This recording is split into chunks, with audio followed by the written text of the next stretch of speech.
আসসালামু আলাইকুম। আপনারা সবাই কেমন আছেন? আশা করি সবাই ভালো আছেন। আজকে আমি একটি গণিত নিয়ে চলে আসলাম, একটি গণিত ক্লাস নিয়ে।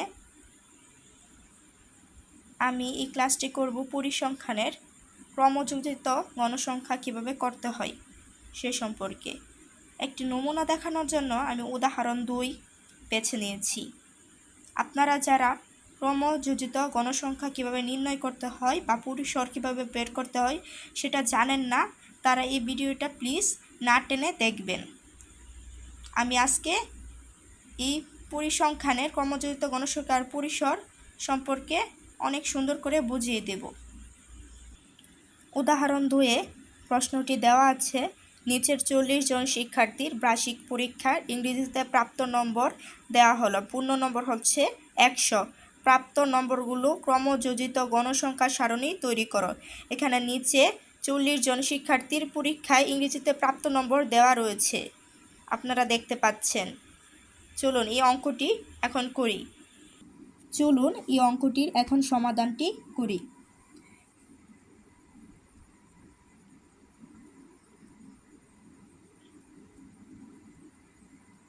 প্রথমে এই সংখ্যাগুলোর মধ্যে প্রথমে খুঁজতে হবে কোন সংখ্যাটা সর্বোচ্চ। এখানে প্রথমে লিখতে হবে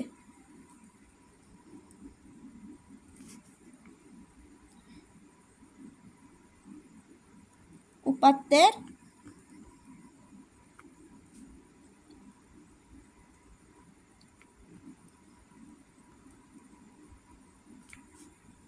সর্বোচ্চ সংখ্যা। এই সংখ্যাগুলোর মধ্যে কোন সংখ্যাটা সর্বোচ্চ একবার দেখেন সবাই, কোন সংখ্যাটা সর্বোচ্চ। এখানে 90 হচ্ছে সর্বোচ্চ সংখ্যা, তাহলে এখানে উপাত্তের সর্বোচ্চ সংখ্যা হবে 90। এখন এই সংখ্যাগুলোর মধ্যে খুঁজতে হবে সর্বনিম্ন সংখ্যাটি কোনটি।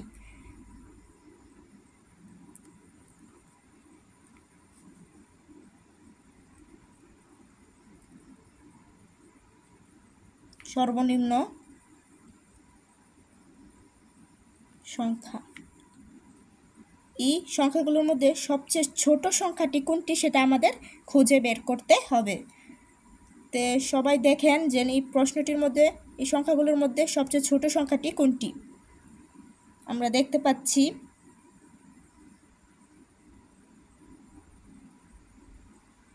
35 হচ্ছে সবচেয়ে ছোট সংখ্যা, তাহলে এখানে 35 হবে সর্বনিম্ন সংখ্যা উপাত্তের। এখন আমাদের পরিসর বের করতে হবে। পরিসরের সূত্রটি কিন্তু আমরা সবাই জানি, পরিসর সমান সর্বোচ্চ সংখ্যা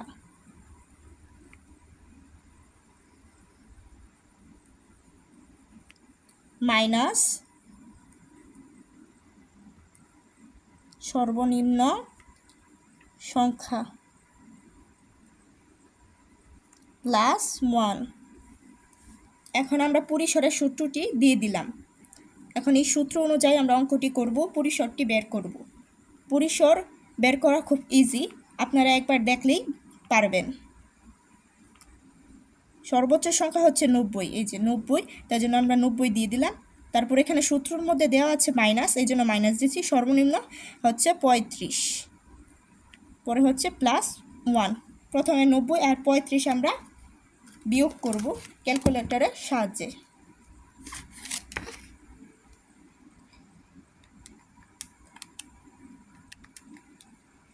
55, এখানে 55 আসছে, বিয়োগ করে প্লাস 1, 56। যেহেতু এখানের পরিসরটা এসেছে 56, তাহলে আমরা শ্রেণী ব্যবধান 5 ধরতে পারি। তাহলে এখানে আমরা শ্রেণী ব্যবধান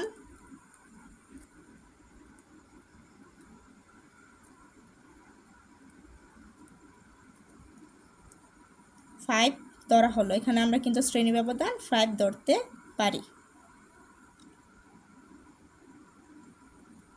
5 ধরা হয়, তবে শ্রেণী সংখ্যা হবে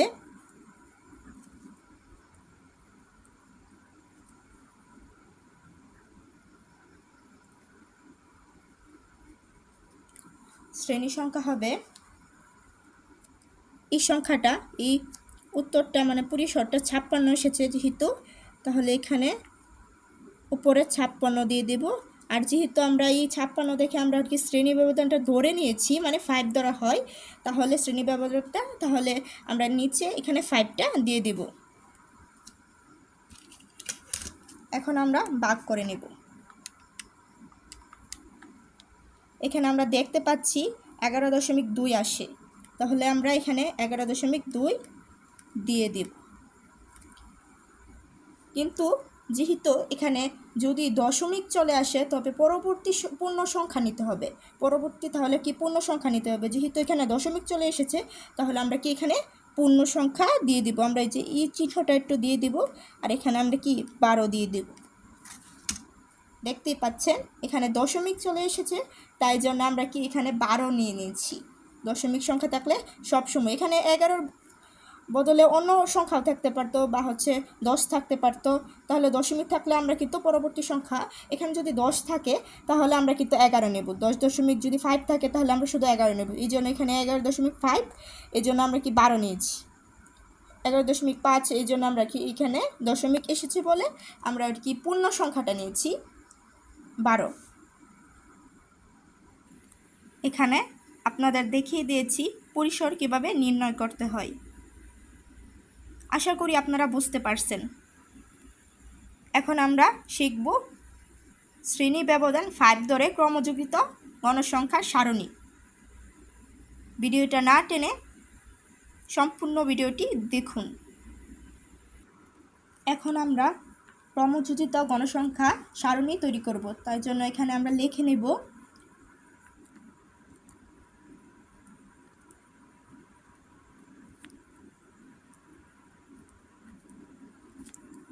5 ধরে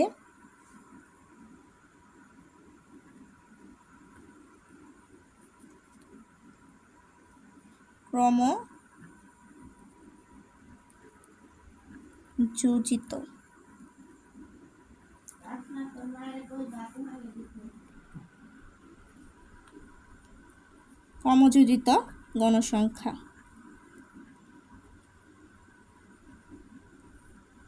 গণসংখ্যার সারণী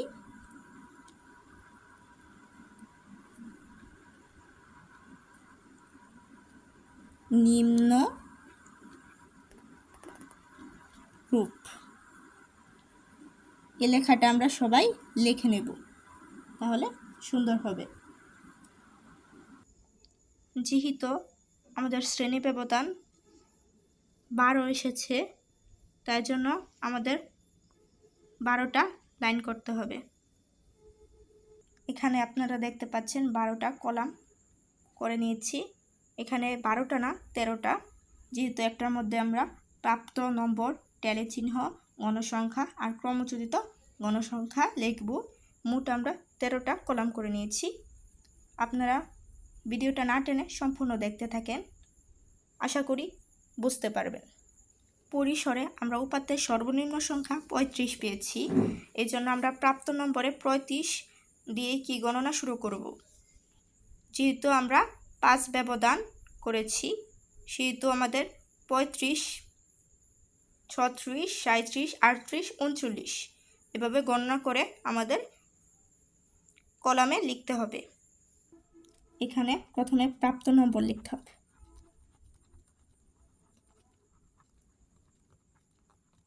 প্রাপ্ত নম্বর, ট্যালি চিহ্ন,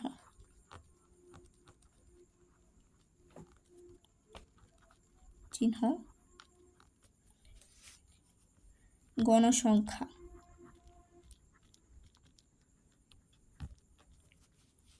আর এখানে হচ্ছে ক্রমযোজিত গণসংখ্যা।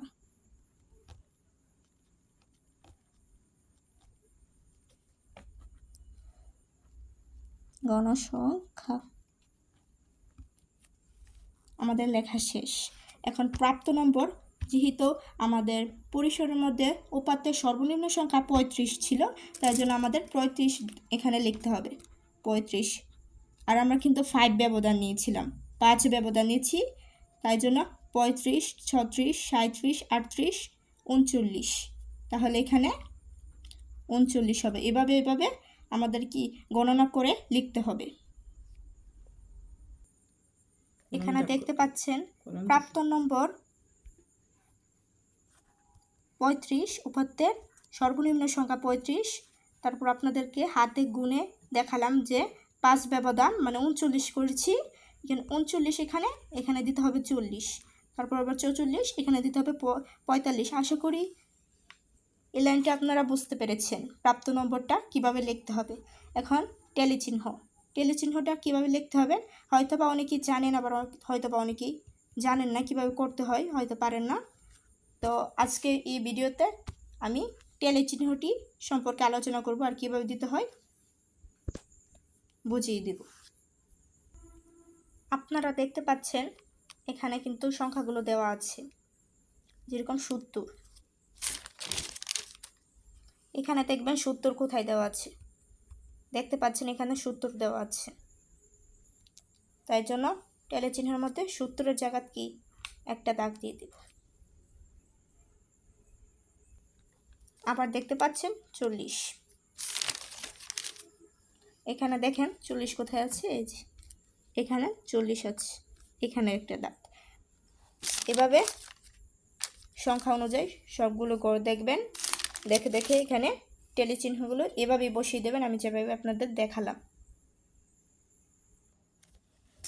এখানে আপনাদেরকে পদ্ধতিটা দেখিয়ে দিলাম টেলিচিহ্ন কিভাবে বসাতে হয়। এখন টেলিচিহ্নের মধ্যে গণসংখ্যা দিতে হবে। এখানে 2, এখানেও 2, 1 2 3 4 5, এখানে 5 3,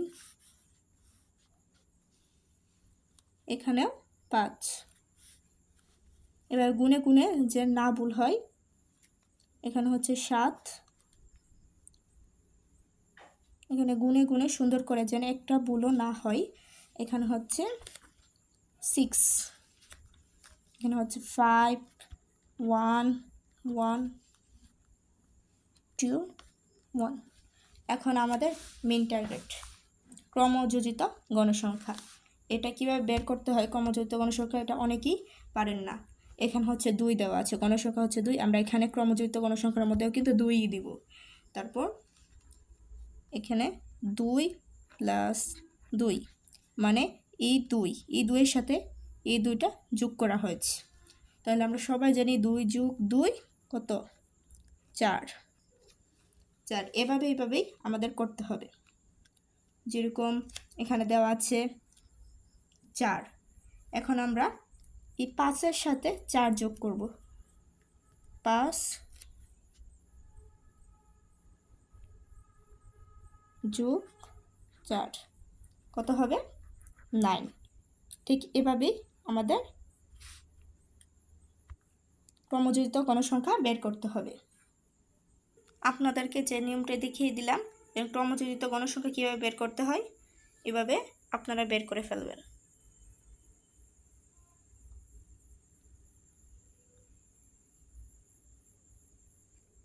এটাই হচ্ছে আনসার। আশা করি আপনাদের আমার ভিডিওটা ভালো লেগেছে। ভালো লাগলে অবশ্যই একটা সাবস্ক্রাইব করে পাশে থাকবেন। ধন্যবাদ সবাইকে।